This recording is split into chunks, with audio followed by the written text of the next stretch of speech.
mencionó Arlette, voy a hacer un aviso, como mencioné, yo trabajo en la Universidad Católica del Maule, en la carrera de Tecnología Médica, y también participo del Centro de Investigación CIMSI, de la misma universidad.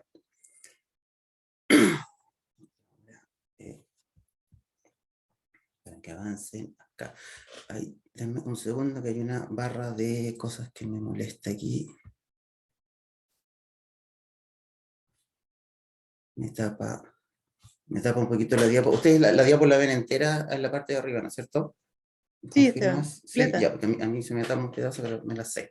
Bueno, si nosotros buscamos cuándo es el primer momento en que comienza el desarrollo del sistema nervioso, eso ocurre más o menos el día 18 después de la concepción, y en ese momento el embrión es simplemente 3 capas de tejido, imagínense tres discos que están uno sobre otro, son 3 capitas de tejido, y que está suspendido entre dos cavidades que van a estar inicialmente llenas de líquido, después una de ellas va a ser la que contenga el líquido amniótico, y en ese momento hay una zona al centro de una de esas capas, la más externa, que se llama ectoderma, donde aparece una invaginación, aparece un surco, empieza a aparecer como si le hiciéramos un surco con el dedo a unas capas, a unas láminas de plasticina. Ese surco es la placa neural que empieza a profundizarse, y más o menos un par de días después, en el día 20, ya se ve más profundo y se elevan los bordes, eso es las crestas neurales. Voy a tratar de poner el puntero, no lo veo por aquí. Bueno, se elevan los bordes, esas son las crestas neurales, y se empiezan a juntar arriba, como vemos en esta otra imagen, donde aparece una especie de gusanito con una línea, ahí es el tubo neural que se está sellando, ese es el cierre del tubo neural, de tal manera que nosotros finalmente lo que obtenemos es, muy rápidamente, un tubo, el tubo neural. Ese tubo queda dentro del embrión, queda tapado de nuevo por esa capa más externa que se reconstituye, y ese tubo empieza a crecer y a crecer en distintas proporciones, principalmente las partes más anteriores son las que más crecen, más rápidamente, de mayor volumen, y en el embrión, como vemos en estas diapositivas, empieza a plegarse en la parte cefálica, en la cabeza. Esa es la razón de la enorme complejidad de la neuroanatomía cerebral, sobre todo, porque las partes más anteriores del tubo son las que más crecen y terminan formando estas cortezas cerebrales que tapan literalmente todo el resto del tubo, y eso va a constituir nuestro cerebro, ¿no es cierto? A los 100 días, 3 meses más o menos de desarrollo embrionario, nosotros tenemos ya una forma que nos recuerda un poco la forma de un cerebro, y a los 9 meses, como aparece en esta figura acá al final, ¿cierto? Ya tenemos una forma que, si no está ese perfil y el contexto de esta diapositiva, no podríamos decir si es un adulto o es un niño. En este caso es un bebé, porque nosotros sabemos que tienen los pliegues primarios y secundarios bien definidos, que es lo que todos tenemos de la misma manera, en la misma forma, en la misma posición, pero le falta algo que llamamos los pliegues terciarios, que son otros pliegues en esa corteza cerebral que son muy particulares de cada uno de nosotros. Ahora, lo interesante acá, o lo importante es no, porque nos tomaría mucho tiempo ver de qué zona del embrión viene cada región de nuestro cerebro, sino que lo que vamos a tratar de hacer en esta presentación es tratar de entender cuáles son los procesos celulares que permiten la formación del sistema nervioso. Y básicamente, lo importante aquí es cómo nosotros ordenamos estas especies de computadores que son cada neurona. Cada neurona es una unidad de procesamiento de información. Hay muchas, de hecho, analogías, se han tratado de hacer mucha analogía de los computadores y nuestro cerebro. En realidad yo no creo mucho que nuestro cerebro funcione como nuestros computadores, porque cada neurona la podemos considerar un computador que es capaz de procesar información y que además es capaz de cambiar, es un computador que se cambia a sí mismo, ¿no? Y eso lo hace mucho más complejo que los computadores que nosotros tenemos. Pero lo importante en el desarrollo es cómo nosotros conectamos entre sí estos pequeños computadores unos con otros de una manera muy ordenada, en circuitos que tienen funciones específicas, cuyas funciones se deben a su estructura, a su manera de conectarse, ¿sí? tenemos una enorme cantidad de estos computadores y el desarrollo lo que tiene que lograr es ordenarlos, ¿no?, en algo que tenga sentido, que nos permita las funciones que todos conocemos del sistema nervioso. Y ahí es donde hay una serie de procesos, probablemente muchos de estos nombres ustedes ya lo han escuchado: la neurogénesis, la migración, sinaptogénesis, la poda sináptica, la selección neuronal, la mielinización, que si nosotros los nombramos así pueden confundirse o pueden que no les encontremos mucho sentido, ¿no es cierto? Cuando esto tiene sentido es cuando nosotros los ponemos en orden, cuando vemos qué procesos están primero, cuáles después y cuál es el sentido. Ahí le vamos a encontrar el sentido a estos procesos, ¿no? De hecho, un primer sentido lo encontramos cuando vemos que hay algunos de estos procesos, los iniciales, que ocurren principalmente en el vientre materno, es decir, muy protegidos del ambiente externo, y otros de estos fenómenos ocurren una vez que ya salimos de ese vientre materno, ¿no es cierto?, y estamos expuestos al medio ambiente. Inicialmente tenemos un periodo de neurogénesis, en este caso estoy entendiendo neurogénesis como la generación de las células que finalmente en algún momento van a ser neuronas, ¿no? Pero no estoy pensando en que ya son neuronas todas, pero ese momento en que generamos esas células, que requiere un proceso de proliferación celular, de proliferación de células madre, de células indiferenciadas o poco diferenciadas, ocurre principalmente en los primeros momentos, en los primeros 3 meses, podríamos decir, del desarrollo embrionario. De ahí en adelante, para que lleguen a ser neuronas completamente maduras, sí, pueden pasar muchos meses, pueden pasar muchos años, o incluso pueden pasar un par de décadas. Pero la generación del número de células que finalmente va a constituir mi sistema nervioso, mi cerebro principalmente, ya lo tengo determinado en esos primeros 3 meses. Luego, cada una de esas células tiene que hacer un trabajo, un periodo de migración, tiene un camino que recorrer. Esa es la migración neuronal.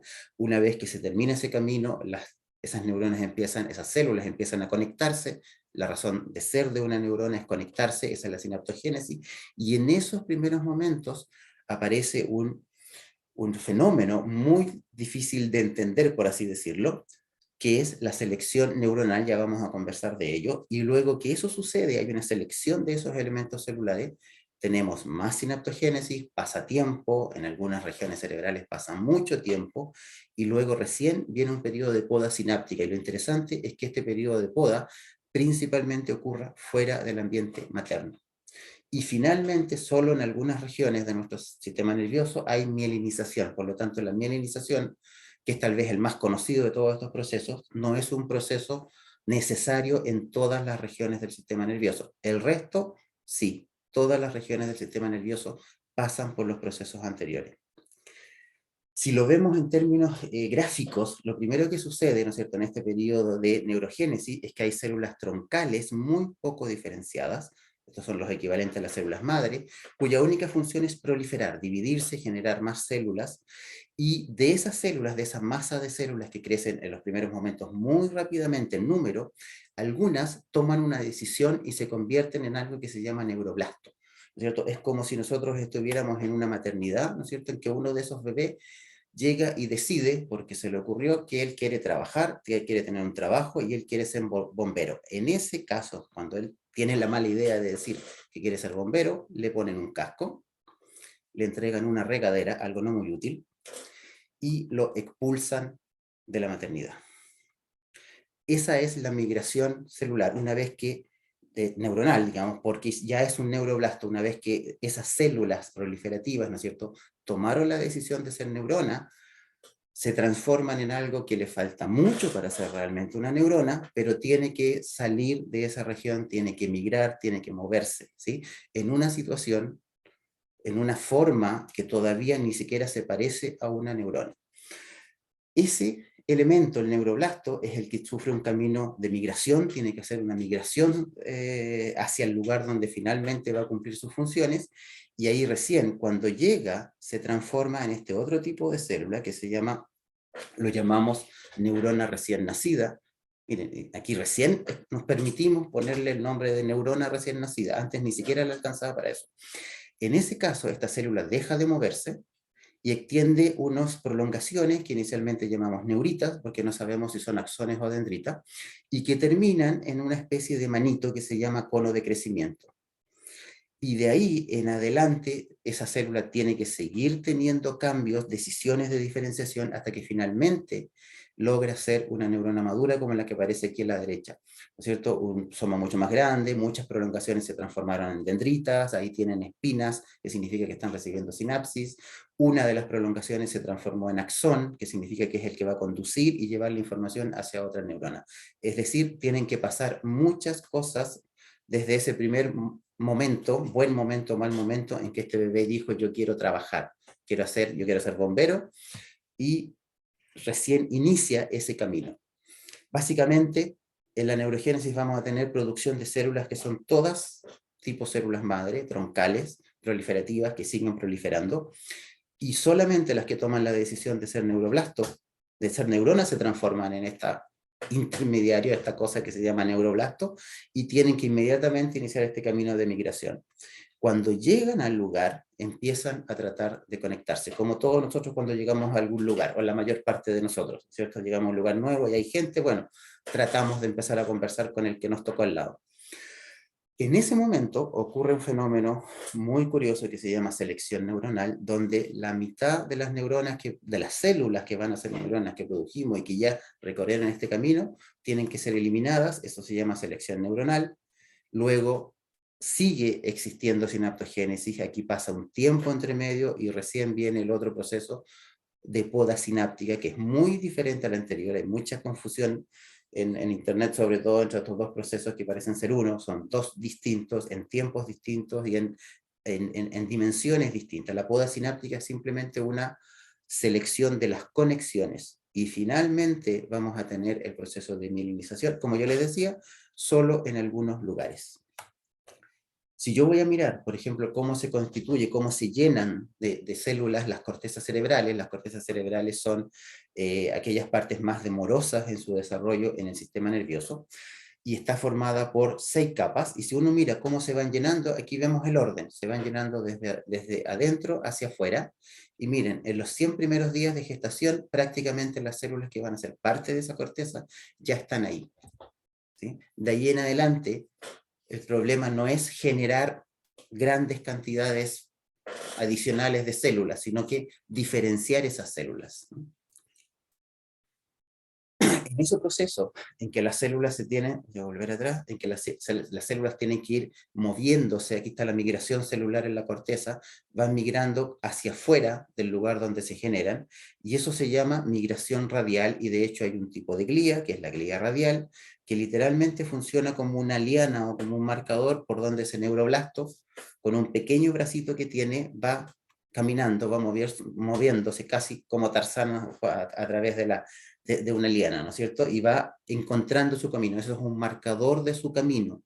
Si hay problemas en esas glías, tenemos una corteza que no funciona, que no se arma bien, no tiene las células correspondientes, no tenemos un buen balance excitación-inhibición en cuanto a los dos tipos de células, de neuronas principales que deben existir, y bueno, podríamos tener unas epilepsias muy grandes por un exceso de excitación. A medida que pasa el tiempo, hay otra etapa más avanzada en que las zonas proliferativas quedan en la parte ventral de ese tubo en crecimiento, y ahora las neuronas tienen que avanzar tangencialmente, de lado, arrastrarse literalmente hacia el lado, y finalmente con esos dos tipos de migraciones yo voy a formar un circuito muy bien ordenado, muy bien estructurado, donde voy a tener conexiones horizontales y conexiones verticales en cada región de mi corteza, ¿no? Que básicamente eso van a formar unos pequeños módulos de procesamiento de información que se llaman columnas corticales o mini columnas, o incluso se han definido algunas microcolumnas. Ahora, una vez que pasó este camino de migración, bueno, uno espera que viene el momento de la conexión. En ese momento de la conexión uno espera que ya ganamos, pero no es tan rápido, no es tan instantánea la conexión como cuando nosotros nos conectamos a Internet. Lo primero que tiene que pasar, esas células, esos neuroblastos, una vez que se establecieron, encontraron su lugar, empiezan a emitir neuritas, muchas neuritas, muchos cables para poder conectarse, y a medida que avanza el tiempo, esos cables se van definiendo. Aquí hay unas neuronas incluso en cultivo in vitro, en el laboratorio, en una placa de plástico, y ustedes ven cómo entre 4 días in vitro y 10 días después, 14 días in vitro, han ido aumentando esas prolongaciones, han ido creciendo, han ido haciéndose más gruesas, y además han ido disminuyendo en número, ¿cierto? En las primeras tenemos una mayor cantidad, pero pequeñas, muy finas, algunas que no llegan a ninguna parte, y después se van definiendo, algunas quedan, pero son mucho más desarrolladas. En esa etapa, aquellas prolongaciones que tienen que ser axones, ¿no es cierto?, que tienen que ellos llevar la información hacia otros lugares, son las prolongaciones que tienen que también recorrer un camino bastante complejo. Tienen, de hecho, y aquí hay un ejemplo, en el sistema visual hay axones desde una retina que tienen que ir al mismo hemisferio cerebral, y otros de la misma retina tienen que ir al otro hemisferio cerebral. Hay un entrecruzamiento aquí de caminos, que es un problema muy complejo, ¿no es cierto? Es casi como la vida misma, que uno tiene que encontrar un camino en un mundo muy complejo. Y ese proceso también tiene caminos marcados y se llama guía axonal. En ese proceso es muy importante esa manito que yo les decía que tienen las neuronas recién nacidas, que se llama cono de crecimiento, y literalmente es una manito que tiene unas antenas que va sensando señales que le indican cuál es el camino que le corresponde. Y con eso se van formando los primeros circuitos, ¿no? O que al final, ahí sí yo ya puedo empezar a conectar dos neuronas, a formar las primeras sinapsis, que como ustedes ven acá es una maquinaria muy complicada, muy compleja. Tengo un elemento presináptico que tiene que liberar neurotransmisor reguladamente y otro que tiene que aceptar, sensar ese neurotransmisor, y esa es una sinapsis química, y cada neurona tiene miles de conexiones. Cada puntito que ustedes ven ahí en esa neurona, en las dendritas, son sinapsis, ¿sí? Por lo tanto, esta imagen de los libros que una neurona se conecta con otra con una sinapsis, eso es mentira. Cada neurona recibe miles de sinapsis, algunas excitatorias, otras inhibitorias, y esa conversación es la que tienen que integrar y sacar una respuesta finalmente, que es cómo va a responder esa neurona. Ese proceso, el de crecimiento neurítico y formación de conexiones, es el proceso que explica ese importante crecimiento del cerebro en los 3 primeros años de vida de los niños, ¿sí? Y que además, ¿no es cierto? O sea, les recuerdo que no significa aumento de número de neuronas. El aumento del número de células que van a ser neuronas ya ocurrió hace rato. Aquí es principalmente una ganancia en volumen, en peso, en circunferencia craneana, debido a este aumento de prolongaciones y de conexiones entre las neuronas. La formación de una conexión en sí misma, de una sinapsis en sí misma, también es un proceso que no es instantáneo. Inicialmente, estos caminos marcados que hacen que un axón llegue al lugar donde tiene que conectarse, permite que el lugar esté definido, pero la conexión exacta que se va a formar inicialmente es un poco al azar. El cable llega y trata de conectarse con algo. Como ustedes ven aquí, inicialmente hay dos elementos, axón y dendrita, muy indiferenciados, muy inmaduros, pero que logran una primera conexión. Si esa conexión se repite, ¿no es cierto? Hay transmisión, hay liberación de neurotransmisores, hay transmisión de información entre esas dos neuronas, esa conexión se estabiliza, se desarrolla y se consolida, ¿sí? Por lo tanto, si es que en esa primera conexión, cuyo lugar estaba definido, pero la conexión exacta es un poco al azar, es la información, es el uso de esa conexión lo que va a permitir que se estabilice. La estabilización básicamente está marcada porque aparecen estas proteínas de adhesión como unos corchetes que hacen que esa conexión se quede estable. Y eso va a pasar si la señal que se transmite ahí es productiva. Si esa señal es errática, no se repite, se elimina. Es un poco como la primera cita, ¿no es cierto? ¿Por qué uno llegó a la primera cita? Bueno, pueden haber muchas razones que aseguraron, ¿no es cierto?, que iba a ser más o menos en ese ambiente, en ese barrio, ¿no es cierto? Pero sin embargo, la conexión exacta, eso fue un poco al azar, y por el método prueba-error. Si esa primera cita, esa primera comunicación continuó, tuvo sentido, hizo sentido para ambos elementos, bueno, esa relación se va a consolidar. Si en esa primera cita, una vez que llegamos a esa primera cita, no hay una conversación, no hay una comunicación, bueno, la niña se amurra y se va, ¿sí? Y el joven también se amurra y se va, y los dos se suicidan, ¿sí? No, ¿no es cierto que no? Todos saben que no. Cada uno hace lo que se llama hoy en día next. Probamos otra vez. Y así, en esa primera etapa, ¿no es cierto?, las conexiones van probándose, ¿no es cierto? Y aquellas que resultan ser útiles se van consolidando. Ese proceso de maduración de conexiones pasa o se puede ver con cambios morfológicos a nivel de los elementos postsinápticos, los que reciben la conexión. Si esa conexión es excitatoria, glutamatérgica, nosotros vamos a ver algo que llamamos espina dendrítica.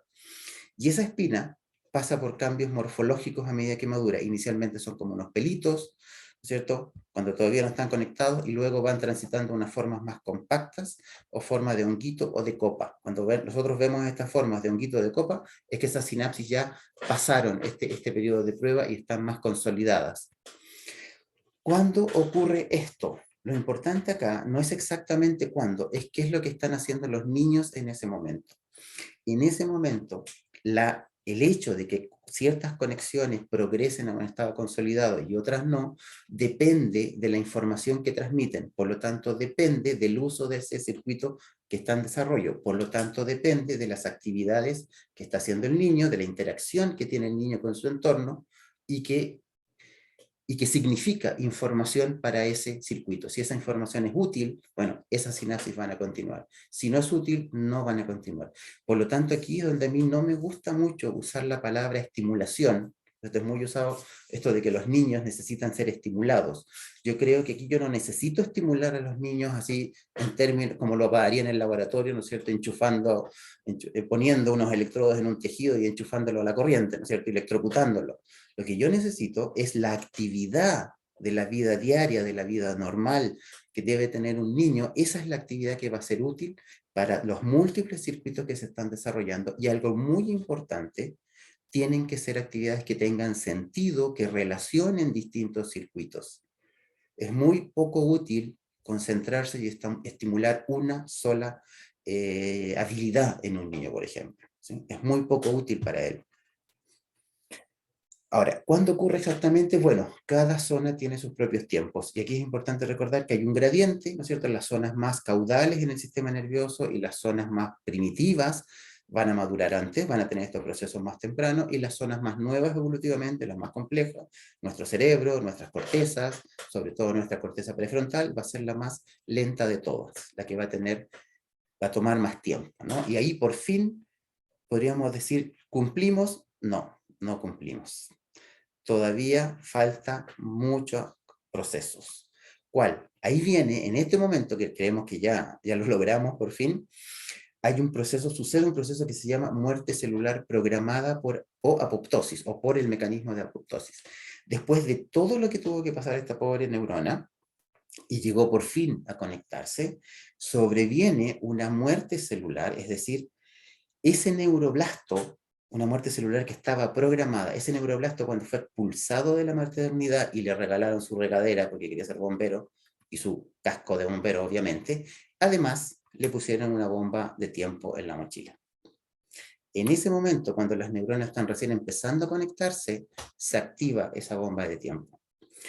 Y cuando yo tengo un conjunto de neuronas que están recién alcanzando la célula blanca donde tenían que conectarse, se activa la bomba de tiempo y solamente los axones que llegaron al destino y lograron conectarse son capaces de recibir desde la célula blanca, puede ser otra neurona, pueden ser los músculos, si estamos hablando de neuronas motoras, ellas liberan un péptido que es un factor neurotrófico en una cantidad limitada y por lo tanto solo las que llegaron a conectarse bien lo reciben y tienen una señal retrógrada que inactiva esa bomba. Se genera se activa un programa genético antiapoptóticos y se mueren, se liberan de la muerte por apoptosis. Las otras se mueren por apoptosis, ¿no? En las otras, esa bomba de tiempo se activó y no la pudimos detener. Por lo tanto, en este caso, el fenómeno que está pasando no es un fenómeno de crecimiento, es un fenómeno de sobrevivencia.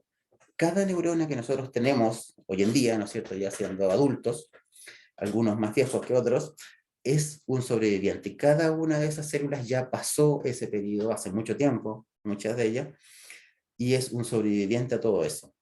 Y aquí es donde uno se pregunta, ¿cómo es posible? ¿Qué tan absurdo puede ser que nos costó tanto generar esas neuronas y en un momento matamos la mitad? La explicación de eso está dada porque es la mejor manera que encontró la evolución de asegurarse de tener un patrón de conexiones básico, un plan básico de conexiones que todos tenemos y que tenemos que tener sí o sí.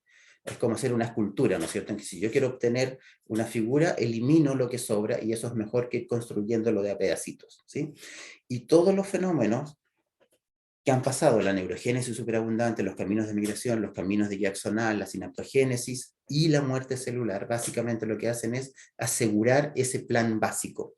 Y en ese momento, pasada esa etapa, las neuronas que quedan siguen teniendo más neurogénesis, sinaptogénesis. Después de la selección neuronal, las que quedaron siguen formando más y más conexiones. Aquí pasa un tiempo, a veces es mucho tiempo, por lo tanto no confundir la selección neuronal con lo que viene después. Pueden haber muchos años de diferencia entre uno y otro, y una vez que ese circuito ya tiene muchas conexiones, bueno, viene la poda sináptica. Y en la poda sináptica es como cuando nosotros podamos un rosal, es decir, eliminamos partes. Aquí no está el rosal entero en juego, ¿no es cierto? Cuando uno poda, hay un criterio de poda. Cuando uno quiere podar algo, no es como lo que hice yo un día, que me compré una tijera de podar, me conseguí 2 asistentes, ahí están mis asistentes, y podé el rosal de la casa que yo arrendaba. Bueno, maté el rosal. Y la señora, la dueña, se quedó sin su querido rosal que tenía ahí, porque yo no sabía podar. Aquí tiene que haber un criterio de qué es lo que se va y qué es lo que se queda. Aquí tenemos un ejemplo, esta es una corteza cerebral. Si ustedes se fijan, ven cómo han ido creciendo estas prolongaciones, que significan básicamente conexiones, y en un momento se reducen. Si ustedes se fijan, el número de neuronas prácticamente no ha cambiado. Este no es un problema de aumento de neuronas, son las conexiones las que fueron creciendo y luego disminuyeron. En ese momento, de nuevo, es muy importante qué es lo que los niños están haciendo, porque eso es lo que dirige cómo se van a podar esas conexiones, ¿sí?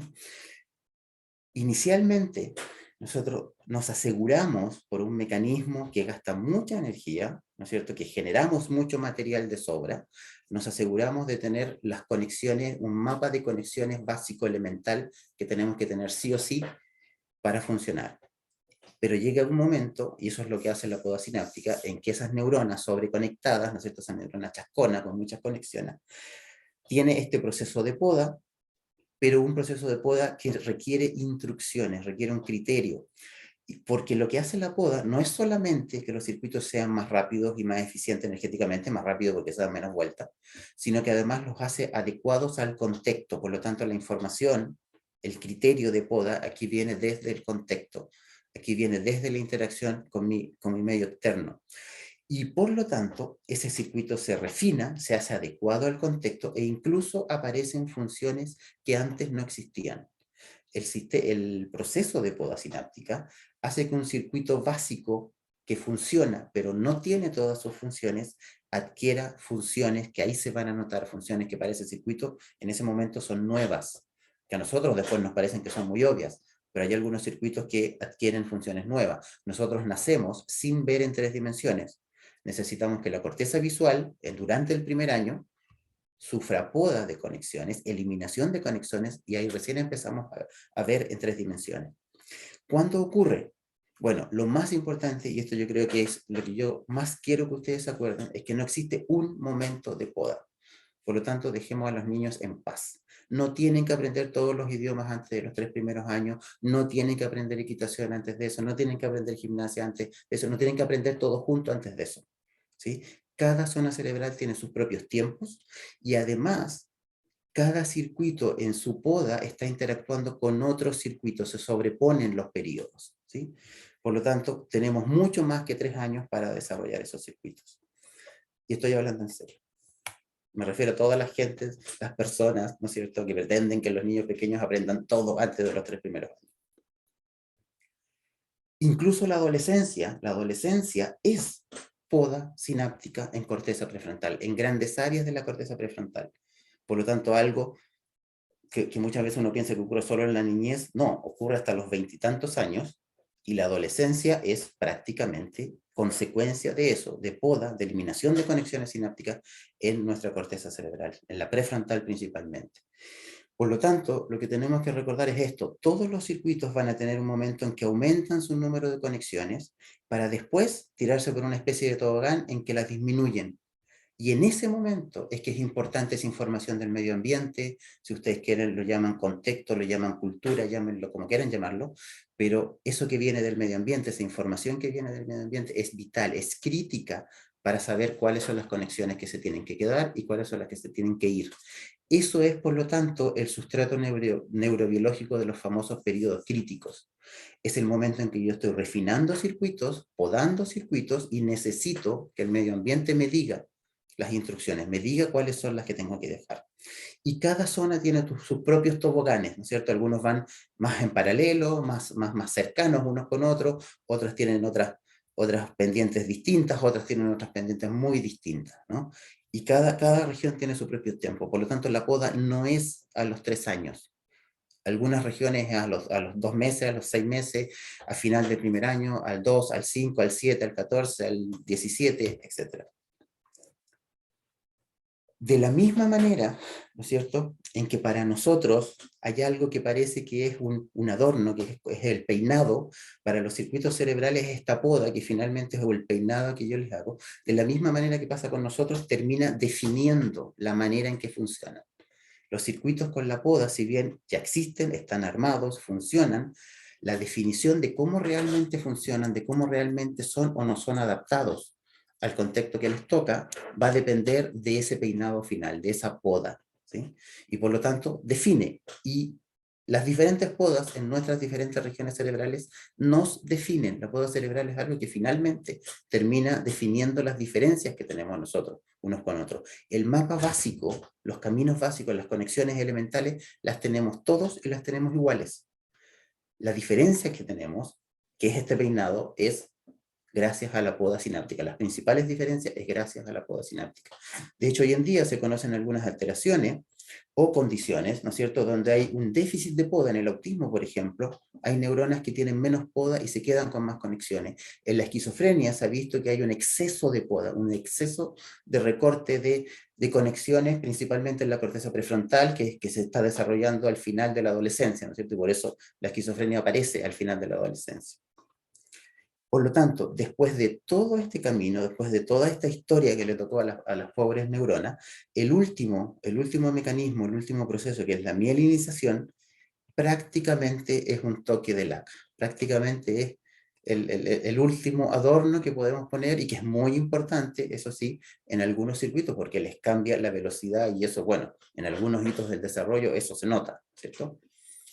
Pero antes de eso han pasado muchas cosas. Esta neurona ha tenido un enorme camino, un largo camino, muy dramático en algunos momentos, pero finalmente sobrevivió. Por lo tanto, una de las cosas que hay que aprender, yo creo, de lo que sabemos del neurodesarrollo, es que el neurodesarrollo tiene su camino, y lo que nosotros tenemos que hacer es acompañarlo y darle la información que necesita, que es una información que viene del medio ambiente. Muchas gracias, buenas noches. Y dejen a los bebés en paz. Muchas gracias, Esteban. Terminado. Varias frases importantes en relación a lo que acabas de presentar. Pueden hacer sus preguntas levantando la mano, y también tengo algunas preguntas en el chat. Una pregunta es, ¿cuál es la zona donde se originan las neuronas en esos días, la tercera semana o la cuarta semana? En los primeros momentos, ese tubo, el tubo neural, está constituido por unas células que llamamos neuroepiteliales, y que son células troncales, ¿no es cierto? Y todas ellas tienen esta capacidad de proliferar. A medida que ese tubo va creciendo, bueno, la parte más interna del tubo es la que mantiene esta región de maternidad proliferativa, y las regiones más externas de este tubito es donde se van instalando las que ya tomaron esta decisión de trabajar en algo, ¿no? De ser neuroblastos. Eso es cuando está en la división de las 3 vesículas, ¿sí? Claro, cuando ya estamos en la división de las 3 vesículas, ya la parte germinativa, la parte proliferativa, es la pared que está rodea el lumen, ¿no es cierto?, de este tubito, y las capas de más afuera que van creciendo, esas son ya neuroblastos. Ya. La otra pregunta es, ¿cómo se define a qué área o qué capa de la corteza cuando esta neurona ya quiere ser bombero, como dijiste tú? ¿Cómo defino si va en la capa 1, 2, 3? hay una imagen ahí, ¿no es cierto?, en que se van instalando, uno ve cómo se van instalando en escalones, ¿no es cierto? En estos tejidos que son más como láminas, que son las cortezas cerebrales, claramente se ve cómo, ¿no es cierto?, las que se van generando, los primeros neuroblastos les toca un camino más cortito. Es la primera capa sobre la germinativa. La segunda tienen que atravesar eso y se ponen arriba. La tercera tiene que atravesar dos capas y así sucesivamente, van hacia afuera. Por eso, a medida que avanza el desarrollo, el camino se va haciendo cada vez más largo y por lo tanto cada vez más peligroso de que nos equivoquemos, ¿no es cierto? De que nadie me haya dejado una marca en el camino, etc. Ya. Siguiente pregunta, dice, el proceso de arborización dendrítica, ¿en qué parte se ubica dentro del proceso completo, desde la neurogénesis hasta la mielinización? Cuando nosotros hablábamos de este neuroblasto que llegó y reconoció el lugar donde va a trabajar, ¿no es cierto? Se instaló, encontró la, ¿cómo se llama? La oficina de los bomberos, la estación de bomberos. Encontró su estación de bomberos y se instaló ahí. Lo primero que pasa es que empieza a extender estas neuritas, ¿no es cierto? La mayor parte de esas neuritas van a ser dendritas, y esa es la dendritogénesis. Ya. ¿Y la poda sináptica, pregunta Judith, se produce a lo largo de todo el ciclo vital o hasta la adolescencia? No le Hasta quedó la claro. adolescencia, digamos, pasado la adolescencia en realidad, hasta la adultez, cuando uno está en ese límite, que a veces es difícil de definir, ¿no es cierto?, en que terminamos la adolescencia y empezamos la adultez temprana, ahí está más o menos el límite, en que clásicamente nosotros decimos, bueno, ahí ya se acabó el desarrollo, ¿no es cierto?, esa es la, y por lo tanto ahí ya fueron los últimos periodos de poda en corteza prefrontal. Sin embargo, eso es una pregunta interesante, porque eso es el conocimiento clásico. Hasta hace, no sé, pues hace un par de años atrás, yo me encontré unos trabajos donde ven que hay en el lóbulo temporal, que es otra región de nuestro cerebro, bueno, los procesos de desarrollo son más lentos, terminan como a los 30 y tantos años. Entonces parece que es un poquito más largo de lo que nosotros pensábamos. Ahora, una vez que sí termina, y por lo tanto en un adulto adulto ya, ahora vamos a tener que hacer la diferencia, más de 30 y tantos, bueno, ya no habría más poda. Y en nuestro envejecimiento, esto es interesante, porque en nuestro envejecimiento, entonces nosotros también perdemos algunas conexiones. Entonces hay gente que se ha preguntado, bueno, cuando nosotros en el envejecimiento envejecimiento normal, empezamos a perder conexiones, ¿no será eso una especie de poda? Ahora, en términos de la definición de desarrollo, eso no es poda. Sin embargo, la gente que ha estudiado el mecanismo en el que ocurre, o sea, cuáles son las proteínas que se activan para que eso ocurra, en realidad es bastante parecido a lo que ocurre en poda. Así que parece que en el envejecimiento como que se vuelve a activar algunos mecanismos para esa pérdida de conexión. Mm. Aquí Franco pregunta si puede explicar así como muy concreto la diferencia entre la selección y la poda sináptica, además de la temporalidad, me imagino. Claro, o sea, más concreto, Mm, es un poco difícil, pero sí. hay la gran diferencia, ¿no es cierto? Son dos cosas distintas y hay tiempo entre medio. Pero la gran diferencia es que en la selección neuronal es la vida completa de la neurona la que está en juego, ¿no? Ahí es una guerra, eso es de vida o muerte para la neurona completa, la célula entera. En la poda sináptica no es tan así, ¿no? Ahí es más relajado y solamente son las conexiones las que están en juego. Entonces, en una misma neurona, ella puede perder una conexión y al lado hay otra conexión y esa se queda, ¿sí? Por lo tanto, ahí no es la vida de la neurona la que está en juego, es conexión por conexión que se va definiendo. Ujú. Son Y niveles en, muy re- distintos. y en relación a estos procesos tan importantes, ¿hay algún proceso que sea más importante que otro cuando se ve afectado el organismo de una noxa? Bueno, eso va a depender de en qué momento es esa anoxia. Generalmente cuando ocurren cerca del nacimiento, uno de los principales problemas es que hay muchas regiones cerebrales, sobre todo cortezas cerebrales, que todavía no tienen neuronas, están recién los neuroblastos empezando a hacer las primeras conexiones, ¿sí? Y eso hace que hayan áreas más susceptibles a ese daño y otras áreas más resistentes a ese daño. ¿Mm? Entonces, por lo tanto, va a depender de en qué momento estén pasando estas cosas. Ahora, si yo me voy a aprovechar, voy a tomar la pregunta desde otro punto de vista, ¿no es cierto?, en esto de la importancia. todos son importantes, por lo tanto, al final es una cosa de criterio nomás, si uno le da más importancia a uno y otro.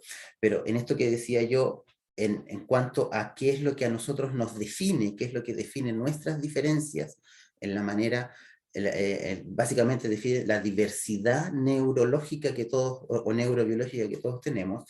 Bueno, la poda sináptica, para mí, en mi opinión, es uno de los más importantes, en ese sentido. ¿Y por qué, pregunta otra persona, la corteza frontal es la última en desarrollarse? Oye, ese es un tema interesante, ¿eh? Sí, porque yo creo, o sea, ahí hay un orden, en realidad, en la evolución estableció que fuera así. Ese orden, ¿no es cierto? En realidad, el preguntarse los por qué de la evolución es un poco un contrasentido, porque es como resultó así.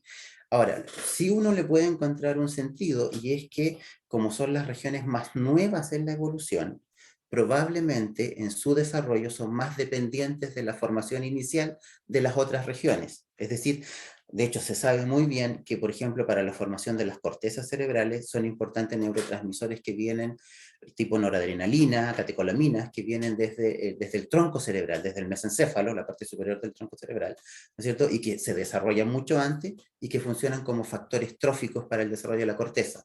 Entonces ahí hay un ejemplo en que muestra que el desarrollo de estas zonas es dependiente del desarrollo de otras zonas inicialmente. Y eso concuerda con el curso de la evolución, que fueron apareciendo en la evolución y también fueron apareciendo en el desarrollo.